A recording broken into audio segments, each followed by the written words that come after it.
देखिए, बहुत वक्त से मेरी चाहत थी कि यहाँ हरमिंदर साहब आऊँ और अपने दुख दर्द यहाँ रखूँ, और बड़ी शांति मुझे मिली यहाँ। पहले भी कई दफ़ा आया हूँ और आज ज़रूरी था इस उम्र में यहाँ पहुँचना। मैं अपने दोस्तों का मशकूर हूँ जिन्होंने मुझे यहाँ पे लाया और जो सेवा इन्होंने की यहाँ मुझे वहाँ तक पहुँचाने की, मैं इनका बहुत दिली इनका शुक्रिया करता हूँ। देश में जो माइनॉरिटीज़ हैं उनको लेकर काफ़ी प्रॉब्लम्स आ रही हैं, डिस्क्रिमिनेशन हो रहा है माइनॉरिटीज़ के साथ, इसके बारे में आप क्या कहेंगे? देखिए, ये एक अफसोस की बात है। भारत सबका देश है, वो हिंदू हो, मुसलमान हो, सिख हो, ईसाई हो, बौद्ध हो, जैन हो, जो भी है, और वो भी जिनका कोई धर्म नहीं है।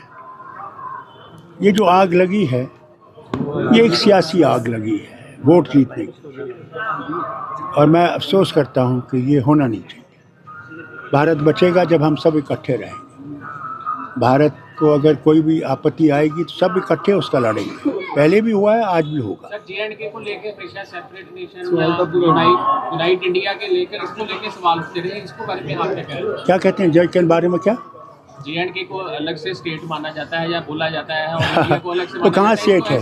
वो तो जनाब ने यूटी बना दी है, जो हिंदुस्तान का मुकुट था उस पर काला रंग भर दी है।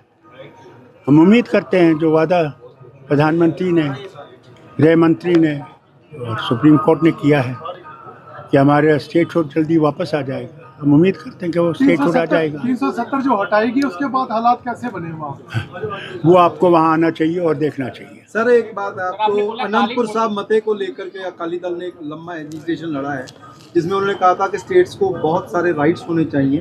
कश्मीर उसमें मिसाल दी जाती थी कि कश्मीर में भी जैसे आपने 370 दिया, बाकी स्टेट्स को भी मिलना चाहिए वही अधिकार। अब कैसा लगता है? ये तो एक को छीन गए तो देंगे या नहीं देंगे मैं नहीं जानता, मगर ये बात ज़रूर कहूँगा, हर रियासत का अपना अपना अपनी मुश्किलात है और केंद्र सब चीज़ें समझता नहीं हो सकता, हो ही नहीं सकता। इतनी रियासतें हैं, ज़बानें इतनी हैं, धर्म इतने, यानी कल्चर डिफरेंट है। अगर हमने भारत को इकट्ठा रखना है तो हमने सबके दुख दर्द को समझने की कोशिश करें। जब हम सब दुख दर्द समझेंगे तभी भारत मजबूत होगा। भारत भीख मांग के मजबूत नहीं होगा। भारत को अपने पाँव पे खड़ा होना है, तब वो महान देश बनेगा। भीख मांगने से नहीं बनेगा। अमेरिका के सामने हम झुके या किसी और के सामने झुके, क्यों झुकें? जब ट्रंप कहता है कि अमेरिका फर्स्ट, हम क्यों नहीं कहते हैं इंडिया फर्स्ट? मैंने कभी नहीं किसी को सुना ये कहते कि इंडिया फर्स्ट।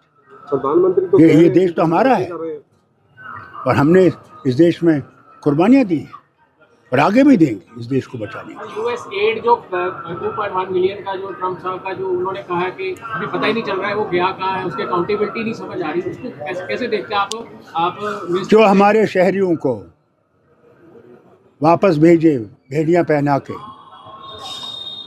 16 घंटे जहाज में रखे, उससे क्या एतबार कर सकते हैं? उससे क्या उम्मीद कर सकते हैं?